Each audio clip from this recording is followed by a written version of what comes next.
श्रीलक्ष्मी श्रीमहालक्ष्मी क्षीरसागरकन्यका उत्तिष्ठ हरिसम्प्रीते भक्तानां भाग्यदायिनी।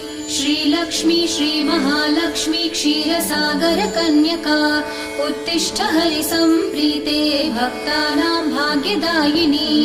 उत्तिष्ठोत्तिष्ठ श्रीलक्ष्मी विष्णुवक्षस्थलालये उत्तिष्ठ करुणापूर्णे लोकानां शुभदायिनी। उत्तिष्ठोत्तिष्ठ श्रीलक्ष्मी विष्णुवक्षस्थलालये उत्तिष्ठ करुणापूर्णे लोकानां शुभदायिनी। श्रीपद्ममध्यवसिते वरपद्मनेत्रे श्रीपद्महस्तचिरपूजितपद्मपादे श्रीपद्मजातजननी शुभपद्मवक्त्रे श्रीलक्ष्मी भक्तवरदे तव सुप्रभातम्।